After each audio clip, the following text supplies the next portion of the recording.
That was a cool ass game. I'm sorry. I liked it. All right, who has a 100-word summary of literally the trouble you got into last week? The Treble. Treble, what were you doing? Not following proper gun safety procedures.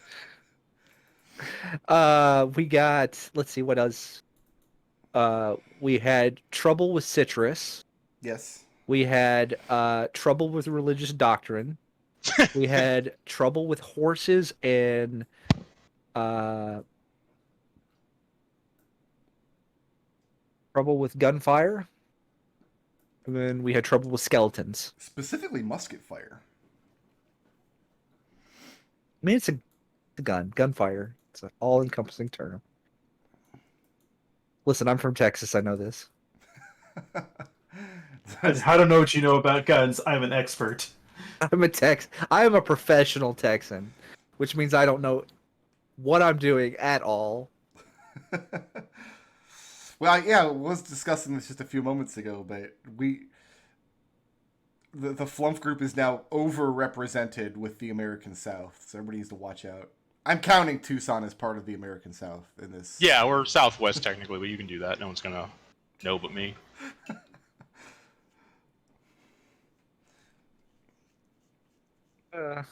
It's just like I think I mentioned. It's just now starting to get to the point where I live, where it's not sweltering hot to step outside for the first time all year. In addition to that, I think that Ruby said that Jeannie and Evie have 9 months to get married. She wants Ekon to just move into the church and get off the property. She wants... She tried to give Victor a job that made it sound like she respected him, and he said, "No, I'm gonna go worry about these oranges instead." And Edmont didn't do anything wrong. Oh, He's he did. fine. Don't worry, we'll get to that. But yeah, basically, nobody was acting in the best interest of their own house last session. Everybody was acting in the best interest of themselves personally. And it all blew back, and then Ruby had to call you guys in to make sure you stay on task, and she gave everybody jobs. Ekon agreed to his, with pretty much no argument. Evie and Victor both sassed back, and Jeannie just mostly sat there in, I don't know, disbelief. Well, I was going to sass back, but I got beat to the punch. Okay. So it's like I had a moment of clarity where it's like, I'm not gonna make this worse. But yeah, basically, everybody was reminded that their duty is to house Veritas first, and themselves second. And if you can either get with the program, or she's gonna basically ship you back off to South Warren. So let's start there. Let's start with Edmont. I don't know what Edmont was doing for the past month, but whatever he was doing, pursuing his own tasks and goals, A whole damn month? blew back on the house in some way. And Ruby noticed, and two things I think Edmont might take issue with. The first thing is that Ruby pretty much ordered Ekon to do the exact thing that Edmont came to Brennanine with Ekon to try to prevent. She wanted him to work full-time at the cathedral to try to get in good with some of the Aethars, so the house could have representation in the church and have a political leg up over houses that don't have that representation. Ekon's job is basically to be the eyes and ears for the house inside the cathedral. That's the exact thing your parents wanted to not happen. You were supposed to come here and prevent that. However, this frees up your time to do work for House Veritas. And here's the job that Ruby has entrusted you with. So, noble education in most of the Republic. For example, the education you guys all had. Your parents, or in Victor's case, his uncle, would have on staff a governess and then maybe some other servants whose job was to educate you as children through your childhood in all the things that noble lords and ladies need to know. It's why you all can read and write. It's why you all have basic understanding of the physical sciences and mathematics, and some of you know ancient languages, and some of you have a good idea about history and religion and all that good stuff. But in Brennanine, it goes a little deeper than that, because Brennanine is such a melting pot, because there's so many resources here. Socially speaking, it's actually... children still get that education, but they're also expected to have a secondary education outside of their house, like out in society. Tenny and Giannis are both of an age to begin that sort of tutelage outside of the house. Edmont's job is basically to act as babysitter, to take these two 10-year-olds around with him as he goes about his business in the city until they can find something that is of interest to them and useful to the house, that they can be trained in second education. In this way, Jeannie is a little bit of an outlier in South Warren, because she actually has already done this of her own volition, which is something that most nobility out in the provinces don't do. So your job is to babysit two 10-year-olds and find some sort of vocational training out in the city that they would agree to and that would be useful for the house in the long term. Oh, I would absolutely not have a very good leg on that. So that'll be fun. Well, Ruby's assigning this to you specifically because you were the one that paid the most attention to Tenny during her rabbit problem. From Ruby's perspective, you and Tenny might have bonded over a shared love of animals. So here's my first question. Let me open up my scratch sheet here. How badly does Edmont screw this up?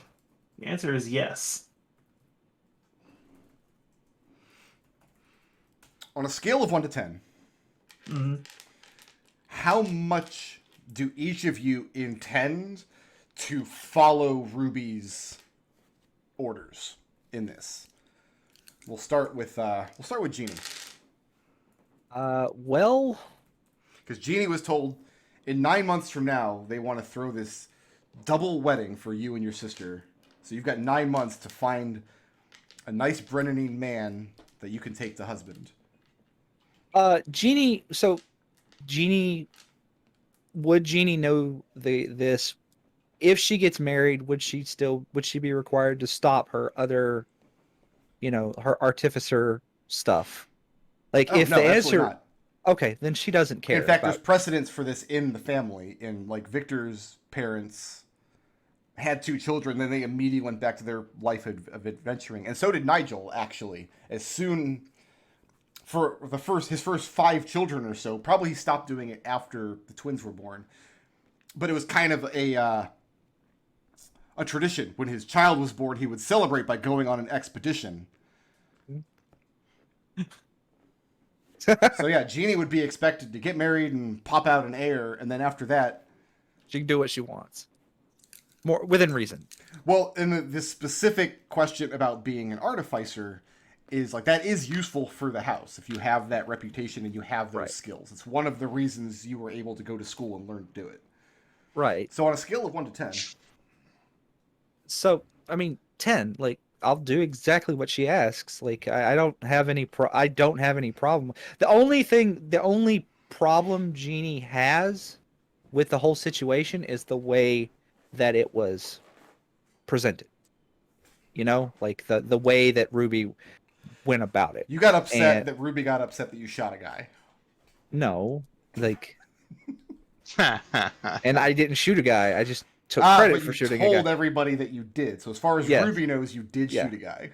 Right. I'm going to assume that the present company, the PCs, know that Jeannie didn't shoot him, but the common knowledge amongst everybody else, they're going to know that you did. Right. It's just like I said, it's just the voluntold thing.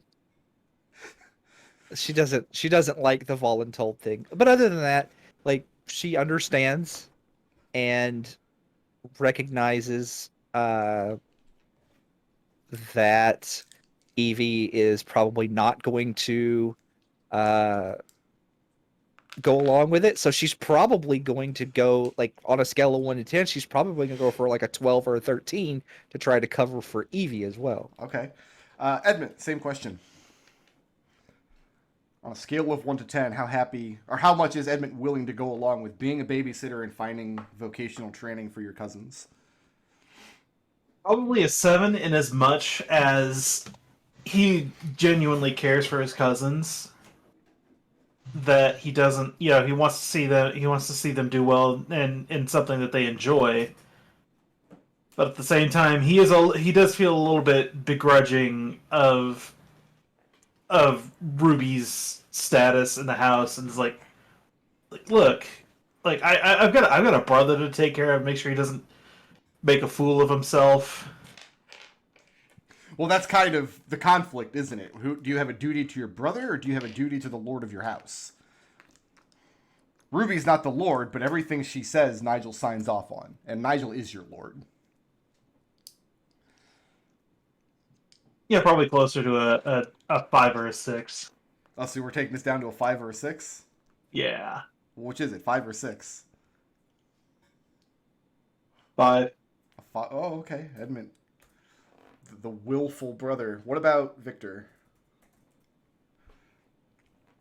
So Victor has no problem vetting expedition claims that Orson happens to come across.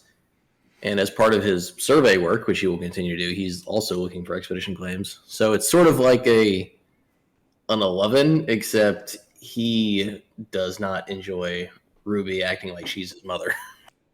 Well, she wasn't acting like she's your mother. She acted like she speaks with the words of your lord, which she does.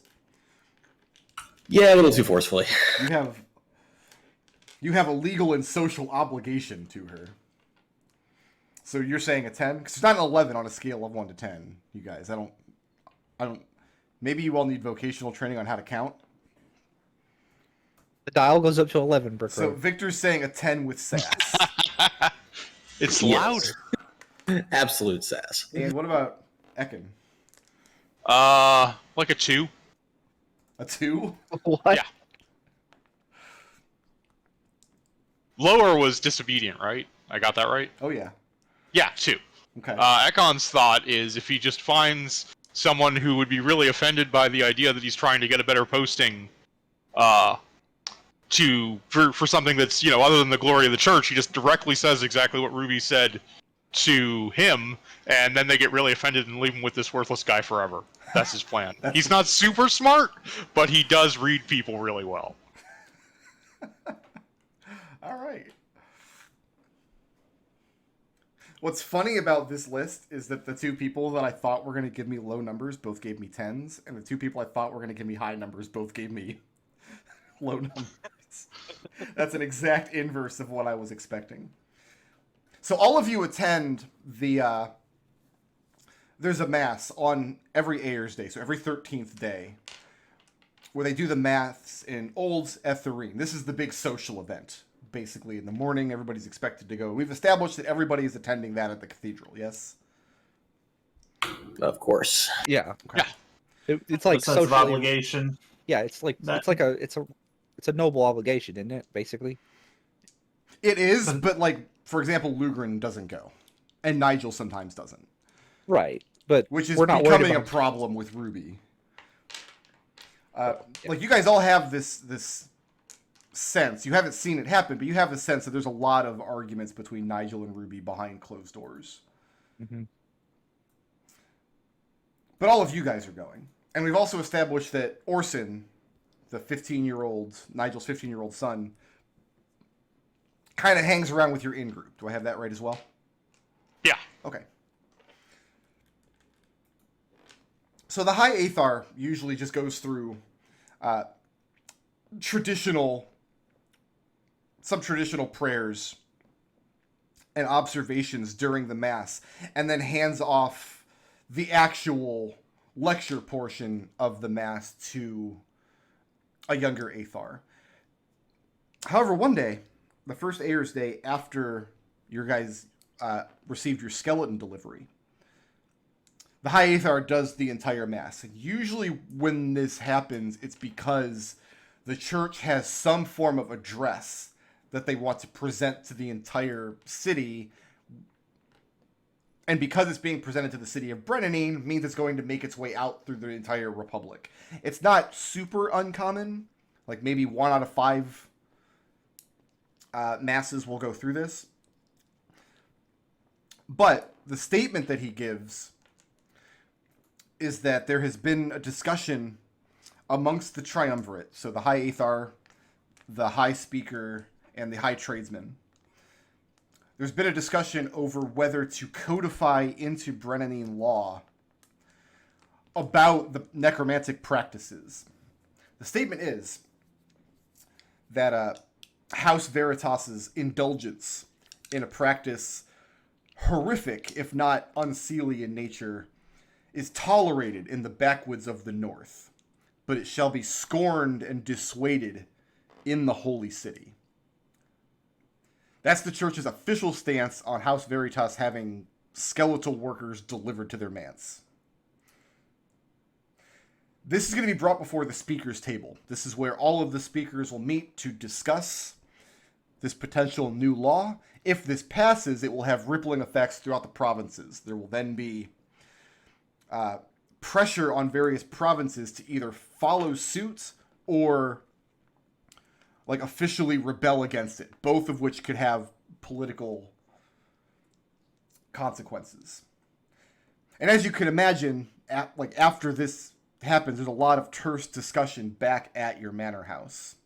Because this, first of all, this is going to be Nigel's first official debate at the speaker's table.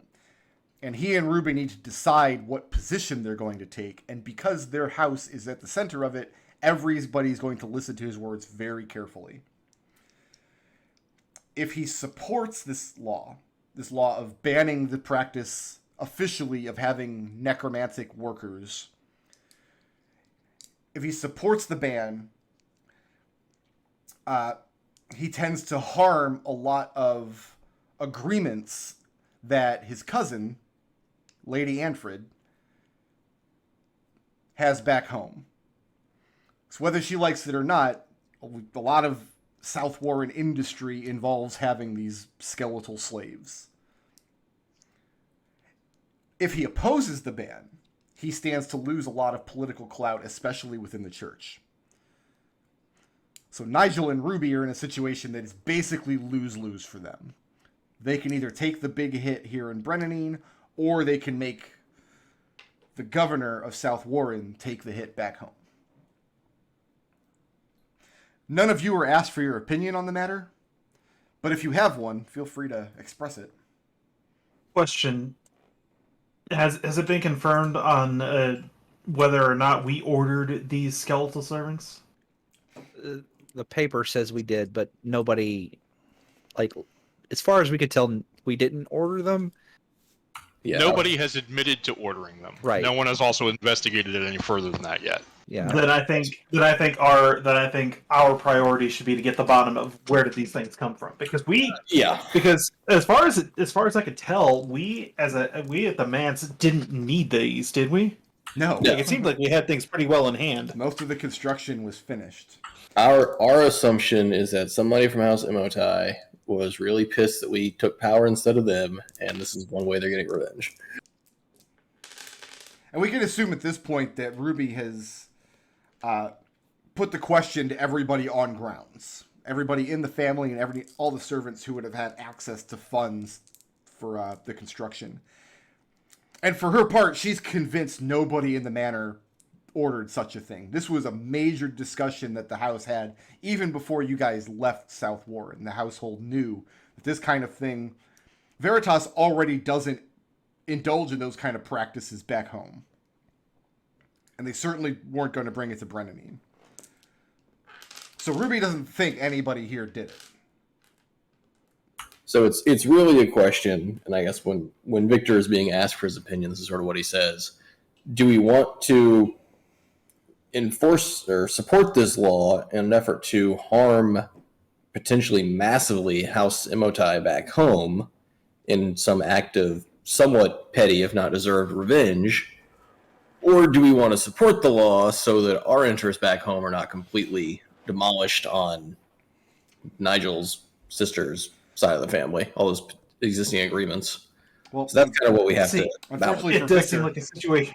Oh, good. there's no we in the situation. You're not going to be sitting at the table, and Nigel's not going to walk in and say, well, my nephew said So I refer to the royal we, as in those of you who you're are not royalty.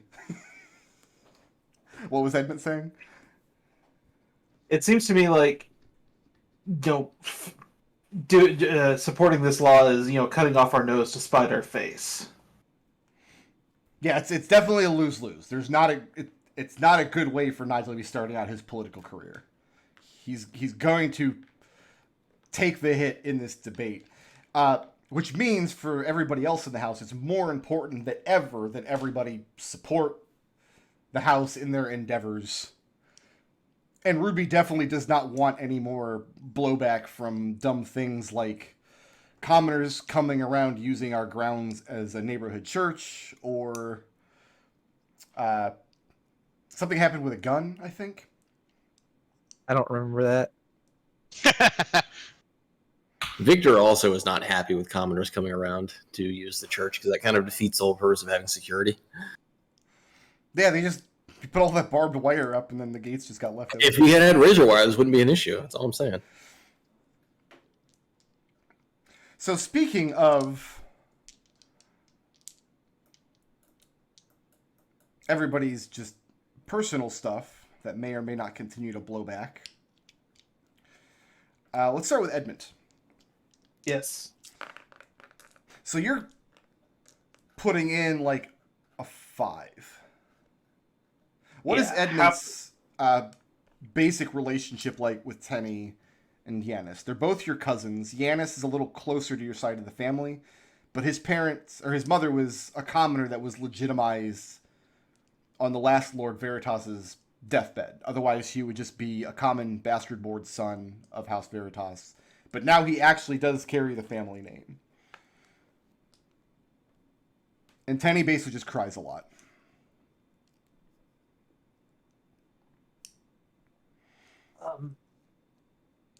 Yeah.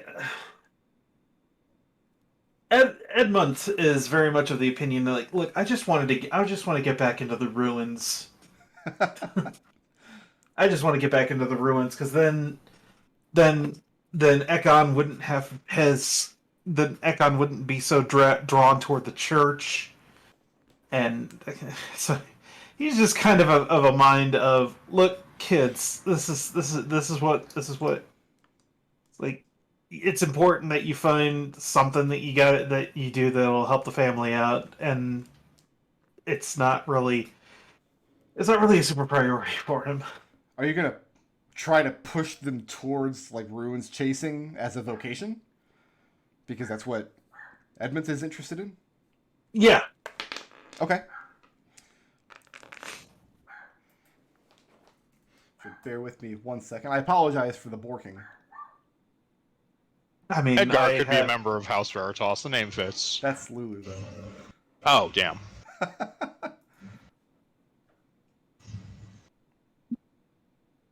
Yep.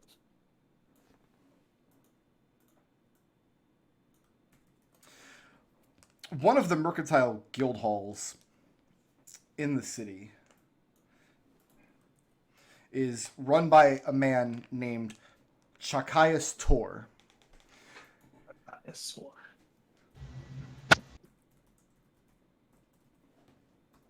What is Mr. Tor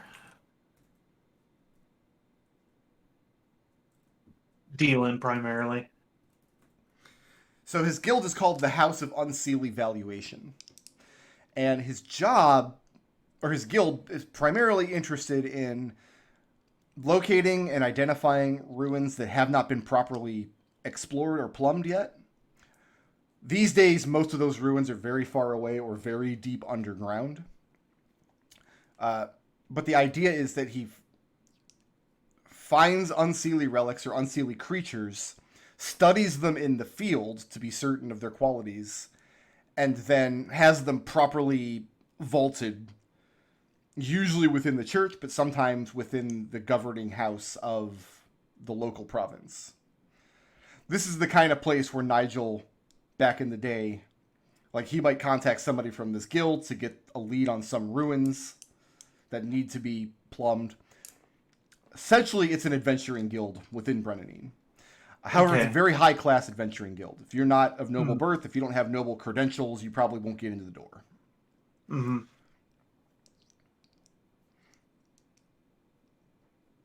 I mean, I do have House Veritas name to throw around a little bit. Maybe I can get these kids an apprenticeship here. Well, you could throw that name around a lot. You could put on your Veritas Dublé emblazoned with the House Rabbit. Yeah. Because remember, your level 1 reputation is being of House Veritas. That's a... Yeah. So let's get the kids dressed up in their best. And do you tell them where you're taking them before you take them there? Yeah. Okay. Tenny immediately starts crying. Oh. She doesn't. This would be known within the household, but you're not of the household, so maybe it's new information to you. I'll let you decide whether you knew this or not. But Tenny doesn't like when her dad goes running off on adventures like that. Remember, she lost an older brother on one of those adventures. She doesn't like Valeri very much. And she knows that within the household, there's always rumors coming in because Valeri and Nigel are so interested in them. And she also sees that Orson is starting to take great interest, and she's afraid she's going to lose another brother to that same lifestyle.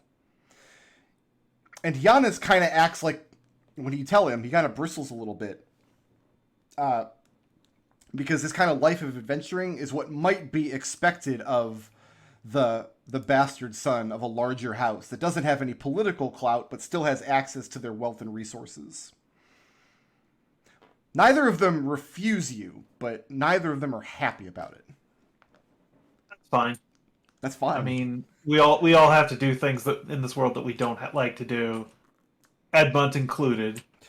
Stares askance at kids. Tenny doesn't like that answer because she doesn't like being told what she can't do. Giannis accepts it.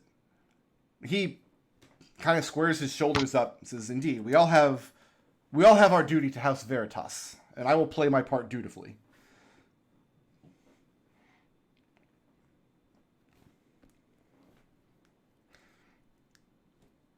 And I think for the time being that these kind of kids could learn in a form of apprenticeship to, record keepers or that kind of thing for the time being.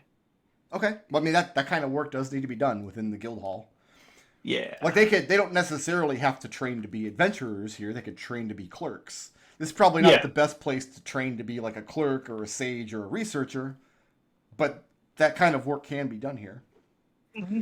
When Orson finds out, you're not sure which of the kids told, but when Orson finds out, he wants to accompany you. Okay. Certainly. Make an insight check. Don't hit the roll particularly high. I mean, I don't have an insight penalty for once. That's something. Are you trained in history? Yes, I am. Make it an advantage.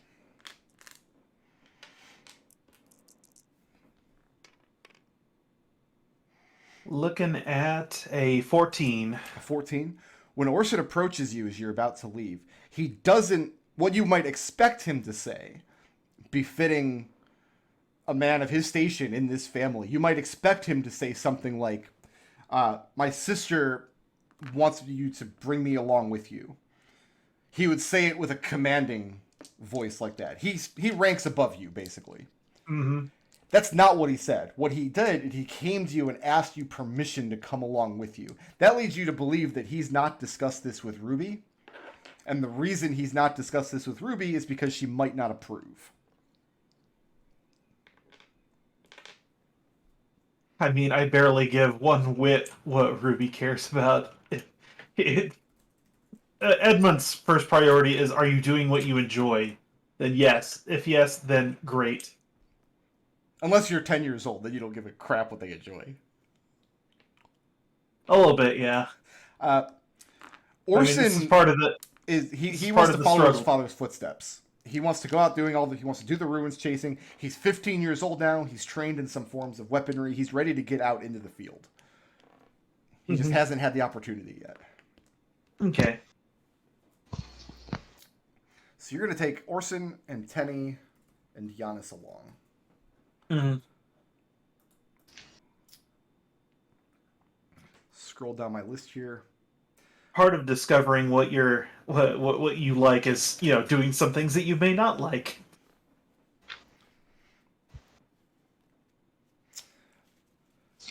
All of these events are going to take place over the next month or so. By the way, we're going to be a little loosey goosey with the time scale here and go back and forth a little bit over a lot of overlapping. Is Edmont intending to attempt to register as a member of this guild? The idea is that you would pay dues to the guild, but then in exchange for those dues, you'd have access to guild resources. You could start building influence with the guild master or other adventurers, and then you might get a heads up on field work. Yeah, no, it'd probably be paid to have these kind of have an ear to the ground in this situation. Your reputation precedes you. Everybody knows who you are when you arrive because they know you're a member of Speaker Nigel's household. And Speaker Nigel has a reputation in this guild as being one of the great contemporary adventurers of South Warren. They know his stories. Also, if I'm not misremembering... They know of his mustache. Oh, everybody knows of his mustache. They know that your brother, at one point in South Warren, successfully seized an unseelie relic and turned it over to the church. Okay. Because Ekon has that reputation already. With no casualties. Right. Well, they're less interested in that part of it and more impressed that this happened when you were 14 years old. So yeah, Edmont, when you arrive, they already know who you are. They were expecting somebody from Veritas to come around. They're delighted to bring the four of you in and throw all my D6s on the floor. Hey! They have no trouble enlisting you. They know that you're a competent fighter. You've won a tournament back home. You've got this... You busted up a bunch of bandits. And they're very excited to have the son of Nigel Veritas in their guild as well. So you and Orson are both able to get signed up. Orson kind of pulls you aside and asks you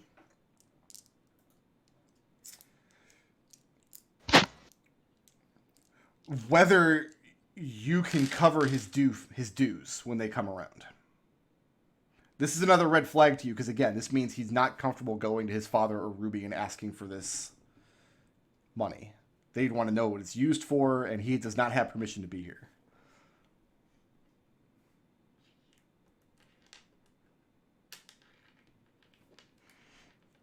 Well, I mean, you're a man now, so I'd be okay with that. But in exchange, I'd want some kind of recompense for that. What do you ask of him?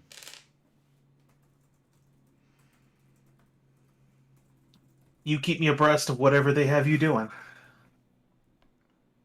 Oh, that's information you can get for free just by living in the same household. Unless he's doing something secret or weird behind your back that nobody knows about. Yeah, no, that's the kind of thing. That's the kind of thing that Edmont would want to, be kept abreast of. Okay. Yeah.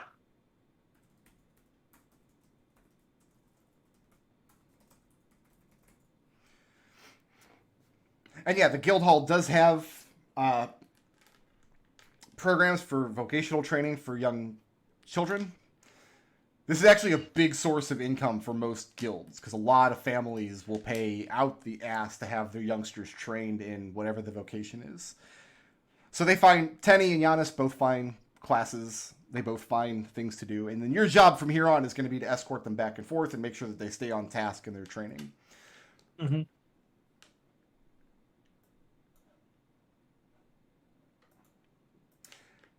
So yeah, you have lunch with the guildmaster himself. Shokias Tor comes out and you meet him. He's a gentleman in his probably early 50s. Common born, but he's very wealthy. He's rise the ranks of social society. He's well respected, but he just doesn't have a name or a house. And as far as anybody can tell, he has a perfect track record of ensuring that unseelie artifacts are safely contained within the church or turned over to the governing body of the province where they're found. So all in all, Edmont probably had a pretty good day. They do ask if they can expect your brother paying a visit as well. I'll mention it to him, but I can make no guarantees. So yeah, you had a good experience with the guild. Jeannie. Yep. A few weeks after the incident. Do you know what I mean by the incident? No, I don't. You're gonna have to walk me through. When you and Trias shot a guy. I don't recall that happening at all. There are too many options on the menu of incidents. Somebody who wasn't proficient in guns went into an unlocked gun cabinet and got a gun and gave it to somebody who's even less proficient in guns and had that person fire at a target behind which was a fence, behind which was a public street. This is the incident that I'm speaking of. Okay. He's Treble. It still doesn't ring a bell, but do go ahead. Sure. A few weeks after that, you and Trieste, who had a bonding moment as being part of the incident. She does kind of feel like she confides in you a little more. Like she's the one who brought you the heads up about this rumor that Donique her sister was spreading about your sister. And one day she's very, very excited. And she invites you over for a tea and for a walk through her gardens. And when you get there, she tells you she simply must show you the gifts that she asked of her father. And she puts her foot up on the edge of a stone fountain in their garden and lifts her skirt up above her knee, and strapped to her thigh, she has a short barrel pistol in a leather strap. Here's a little Derringer. I mean, it'd be larger than a Derringer because we're working with Renaissance-era firearms here. Right. So it's not a musket like she was firing last time. It's a pistol, but it's a flintlock. Okay. Like full-sized, half-size, like... I'm assuming it's smaller than normal to go under her pants. No, because she's not wearing pants. She's wearing a skirt. Oh, okay. So yeah, she's wearing it under her dress. So it's... You had no idea it was there until she showed you. Wow. I love it. I love everything about it. She tells you that even though it was frightened and even though somebody got hurt, the immense feeling of power of just a slight move of her finger, like just a few pounds of pressure, being able... And she finds a difficulty articulating the words, but like she destroyed a man's elbow with not even meaning to. Red flag. So yeah, sidestepping that red flag, I'm gonna congratulate her and ask her, just basically like, is she taking classes on how to properly shoot? And she gets a pouty face when you mention. She says, "Well, Father won't allow me to take it off the grounds, and has insisted that as a condition of my ownership of this weapon, he has hired into his service a shooting teacher." Yeah. It's probably smart. Well, he's coming after lunch for a lesson, and I wanted to introduce you to him. Maybe he can teach us both together. Yeah. Sounds like fun. So after the lunch is squared away, the man who shows up, grinning from ear to ear, is Valeri Vopont. Trieste has no idea who this man is, and when he shows up, he gives no indication that he knows who you are. So he goes to the when Trieste introduces the two of you to each other. How do you react to that? I mean, he's here for a job, right?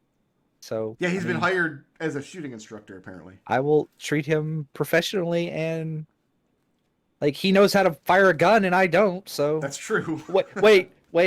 Does he know how to fire a gun? Oh, yes. Okay, if he knows what he's doing, then I will listen to what he says and treat him respectfully in the process.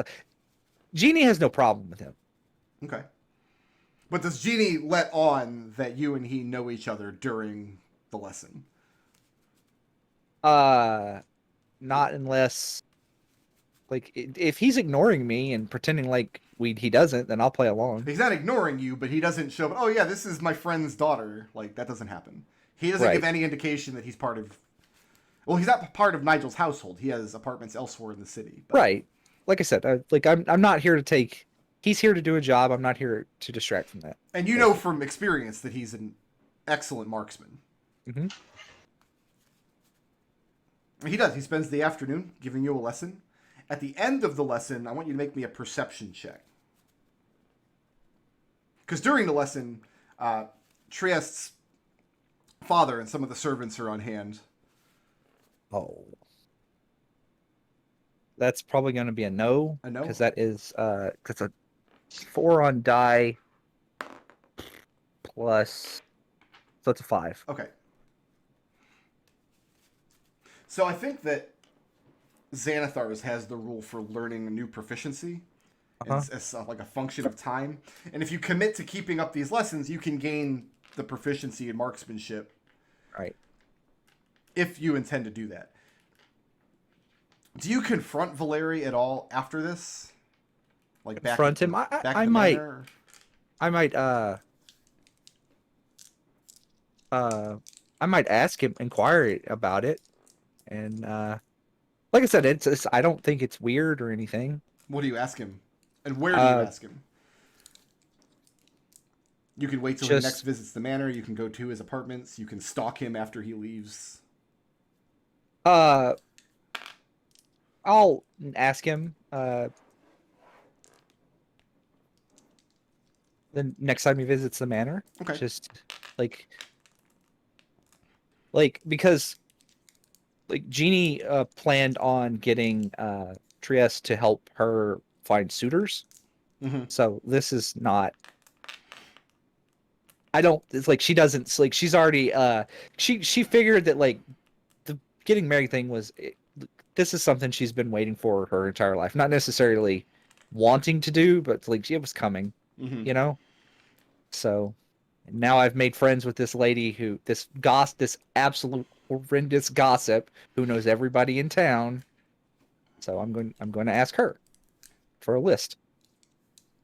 But yeah, no. Keep in mind that Trieste is your competition in that regard.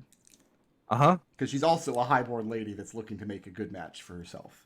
Although, right. In her case, she also has the option of marrying up, where you only have the option of marrying down. Right. So after the second lesson with Valeri, that's how long it would be before he pays another call on the manor to visit his friend Nigel. And while he's there, he doesn't say anything to you. He just kind of gives you a sly, knowing grin. But when you pull him aside, what do you ask him? just honestly, I'll just ask him what he thinks of Trieste.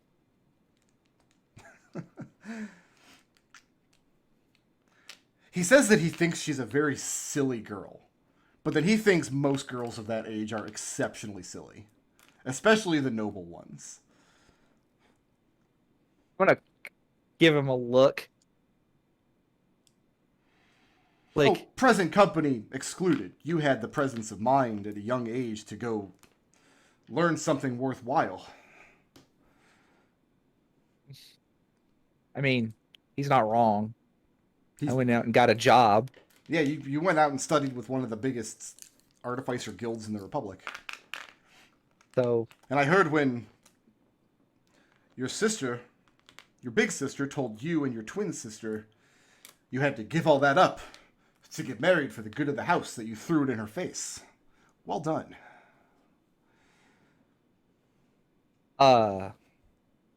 Is that what people are saying happened? That's what I heard. Who did you hear that from? He kind of just looks over his shoulder, and just anywhere you stand in the manor, there's always servants tittering about in the background, going about their business. And he looks back at you.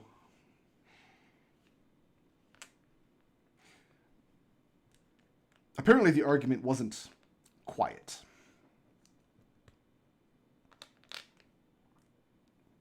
Ah. I see. I'm assuming, so like what Jeannie has taken from the conversation is Evie had her outburst and everybody assumed it was Jeannie. Is what it sounds like to her. And that is the conclusion she has drawn. I mean, you've lived in this household your whole life. It's not a secret that neither you or Evie were looking forward to getting married. That's never been... Right. So all of these servants know you very well. So when they heard that there was an argument, they probably assumed it was both of you. Right. Have you ever sought Valeri out, like, as a mentor or asked him for advice or anything? Probably not. Okay. Like, he asks you then if he could presume to give you some on this occasion. I mean, sure. Like, she doesn't, like I said, she doesn't dislike Valeria like so many of the other PCs seem to have developed. I don't, you know. They all want to murder him. Like, it's... Victor literally wants to murder him. Valeri puts 2 fingers on your head and says, the worst thing an intelligent person can do is tie themselves down with lawful marriage.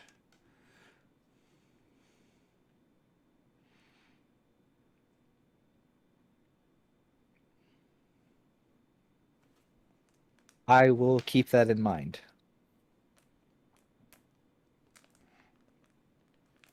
And that's the end of the conversation. Unless you have anything else you want with him.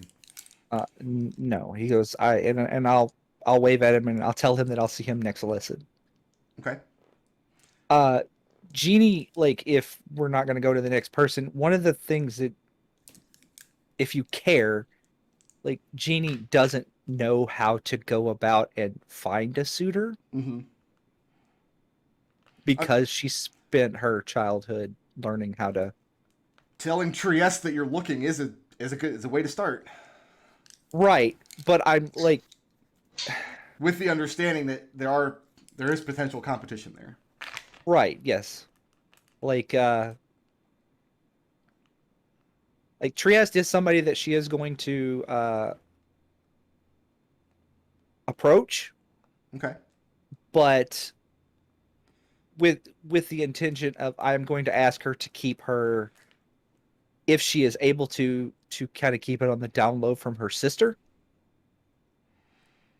because of the rumor thing about the when kissing. you tell her that you're looking for a suitor, like, her face lights up. Like, this is an aspect of your personality she hasn't seen to this point, and she can't wait. Because this is her entire life, is going to social events and Right. talking about boys.